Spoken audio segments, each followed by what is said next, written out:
These are this afternoon's top stories. Honorable Ian Liburd updates on water situation in St. Kitts.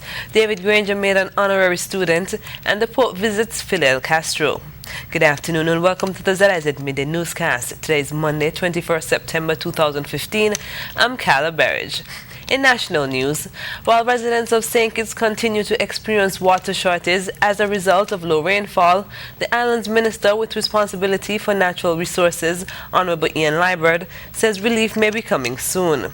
Minister Liburd capitalized on the opening section of Parliament last week to update the nation on the present water status. Ongoing is a $5 million deep water drilling project, and we anticipate that would bring some $2 million gallons, beg your pardon, Mr. Speaker, of water on stream by the year 2016. Exploration has started and drilling should commence shortly, Mr. Speaker.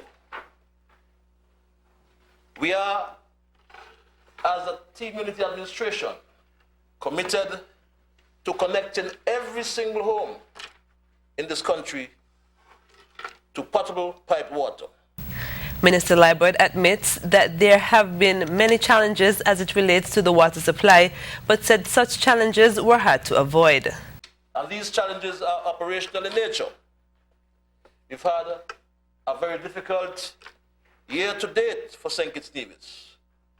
I record the dry period, more than 50% deficit in rainfall. And this is forecast to continue into the new year. This means, Mr. Speaker, that there's little or no recharge to replenish the sources, because reduced flows from surface water resources means less water to be pumped or piped. Here in St. Kitts, water is extracted from surface and groundwater sources. As reported by Minister Liburd, there are 6 surface sources and 25 wells currently in use. CARICOM Secretary General Erwin Laroque has hailed St. Kitts and Nevis as a leader in the regional integration movement. This came in his message to Prime Minister the Honorable Dr. Timothy Harris in commemoration of the country's 32nd independence anniversary. The top CARICOM official said the 32nd independence theme, United in Building a Stronger Nation, is one that surely resonates with fellow member states in the Caribbean community. Ambassador Laroque also described the strides made in St. Kitts and Nevis as impressive, stating that the government and people have shown great resilience in maintaining a steady path in the quest towards a viable and prosperous nation since 1983.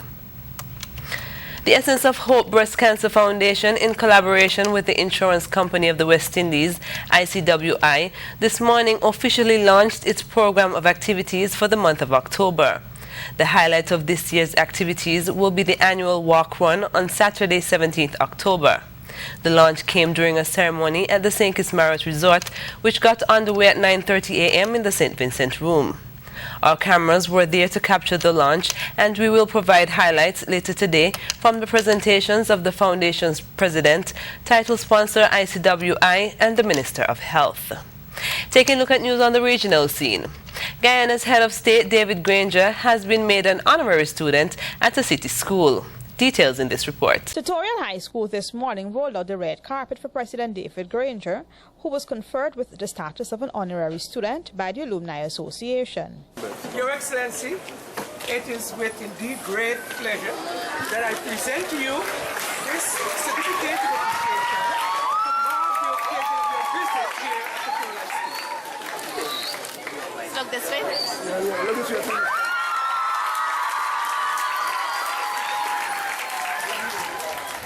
President Granger was invited to the school by Principal Walter McLeod. Yesterday afternoon, when I was called to say, well, the president may not be able to make it, but I must go, I tell the girl I can't do that. I said, I don't mind not receiving the laptop, but I want you to meet him. So here he is. And I'm happy that President Granger said that by his visit he was fulfilling 2 promises, one to the head teacher and the other to the Guyanese people. I also made a promise to the Guyanese nation over 4 years ago. The promise was made before the 2011 general and regional elections. And I said that Guyana was being left behind in information technology and in communication. And I said that we should give every single teacher a laptop before when that teacher goes into Sierra Leone College of Education. 1 laptop per teacher is what I said. Well, I had to wait to become president, but having become president now, I'm making my first 1 laptop to 1 teacher. And that's why I'm here. Among those in attendance were Speaker of the National Assembly Bartland Scotland and Malcolm Paris, both of whom are former students.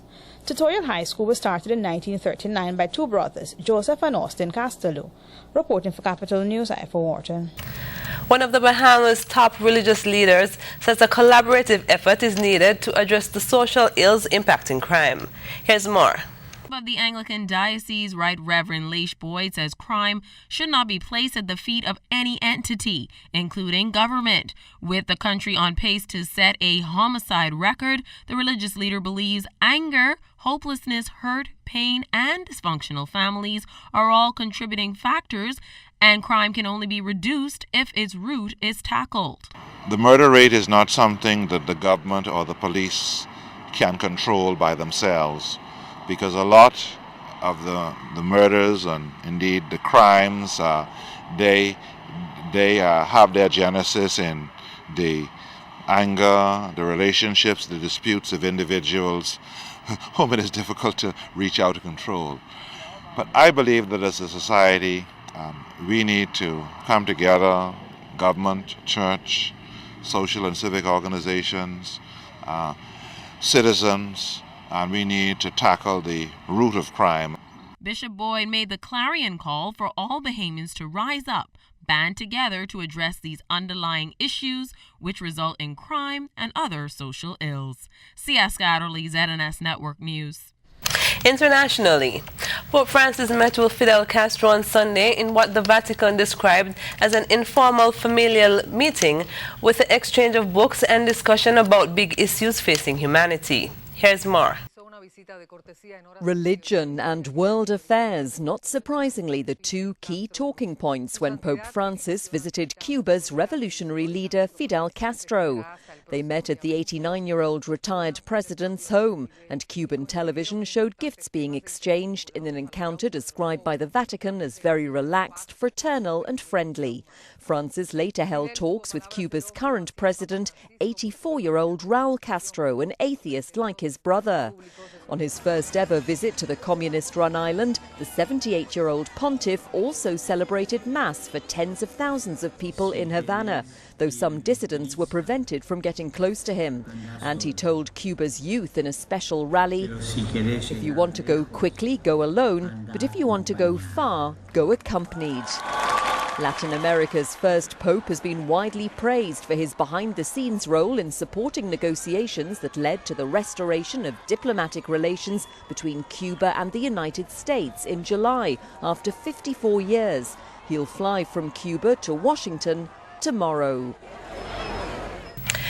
Israel has approved the use of a low-powered Ruger sniper rifle by police against certain rock throwers in Jerusalem, local press have reported. Here's that story. Israel has vowed to use any means necessary to curb stone-throwing attacks against its citizens. Police officers have been authorized to fire live rounds in certain situations where civilian lives are considered to be in danger. Israeli Prime Minister Benjamin Netanyahu said stones and firebombs are deadly weapons. They kill and have killed. Therefore, in recent days, we have changed the open fire orders for police in Jerusalem. The new measures were announced after 3 days of clashes in Jerusalem on the West Bank between Israeli forces and Palestinians. They have been condemned by human rights group B'Tselem. this kind of approach that puts force and only force on the agenda, including collective punishment, including a very heavy-handed policing attitude, we think is illegal and also immoral. Netanyahu also said his government would advance legislation to punish the parents of children who throw stones and firebombs and establish minimum sentences. The measures come after a car driver died last Sunday after losing control of his vehicle, apparently in response to stone throwing. Now taking a look at the weather. Today will be sunny to partly sunny with the possibility of increased cloudiness with showers and isolated thunderstorms. Tonight will be partly cloudy to cloudy with overnight showers. Winds today are light and blowing from the east-southeast to east at 6 to 12 miles per hour. Seas are slight to moderate with waves not exceeding 4 feet. Sunset this evening will be at 6:08 p.m. while sunrise tomorrow will be at 6 a.m. That brings us to the end of the ZIZ Midday newscast. Join us this evening for these stories and more in detail. Thank you for joining us. I'm Carla Berridge.